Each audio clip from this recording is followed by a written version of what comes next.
नमस्कार. श्री स्वामी समर्थ. आजच्या व्हिडिओमध्ये सर्व स्वामी भक्तांचे स्वागत आहे. भारतीय संस्कृतीत महालक्ष्मी देवी ही धनाची, सौभाग्याची आणि समृद्धीची देवी मानली जाते. तिच्या कृपेमुळे जीवनात संपन्नता, आनंद आणि शांती मिळते. दररोज किंवा शुक्रवारी लक्ष्मी स्तोत्र पठण केल्यास देवी प्रसन्न होते व धनधान्याचे मार्ग उघडतात. आज आपण या व्हिडिओमध्ये बघणार आहोत लक्ष्मी स्तोत्र पठण करण्याचे फायदे कोणते आणि त्याची योग्य वेळ कोणती आहे. लक्ष्मी स्तोत्र हे पवित्र असे स्तोत्र आहे. यामध्ये देवीच्या 8 रूपांचा उल्लेख केला आहे.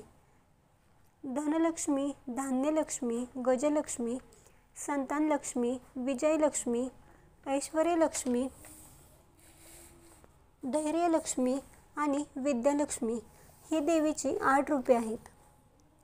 या स्तोत्राचा नियमित जप केल्यास घरात सुख व समृद्धी टिकून राहते.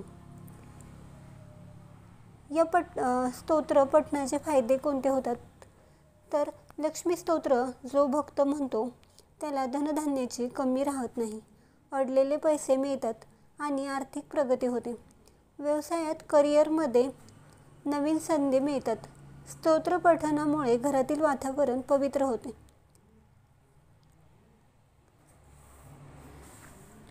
आणि एक प्रकारचे समाधान प्राप्त होते. घरामध्ये लक्ष्मी स्थिर होते आणि दरिद्रता निघून जाते.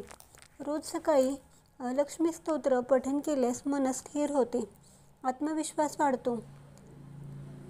पठणाची योग्य वेळ देखील कोणती आहे तर सकाळी अंघोळीनंतर किंवा संध्याकाळी दिवे लावल्यावर पठण करावे. तुम्हाला जर दररोज पठण करणे जमत नसेल तर फक्त शुक्रवारच्या दिवशी पठण करा.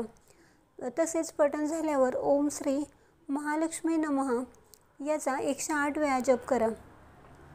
याचे काही नियम देखील आहेत. याचे नियम म्हणजे पठण करताना शांत मन ठेवा आणि मगच पठण करा. देवीला पांढरी फुले अर्पण करा.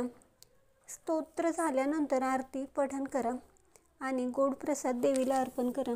हे साधे सोपे अगदी लक्ष्मी स्तोत्राचे नियम आहेत. तुम्ही जर हे नियम पाळून लक्ष्मी स्तोत्राचं पठण केलं तर तुम्हाला लक्ष्मी प्राप्तीचे मार्ग देखील खुले होतील आणि लक्ष्मी मातेचा आशीर्वाद लाभेल. तुम्हाला ही माहिती कशी वाटली कमेंट्स करून नक्की सांगा. व्हिडिओ आवडला असेल तर लाईक, शेअर आणि सबस्क्राईब करा.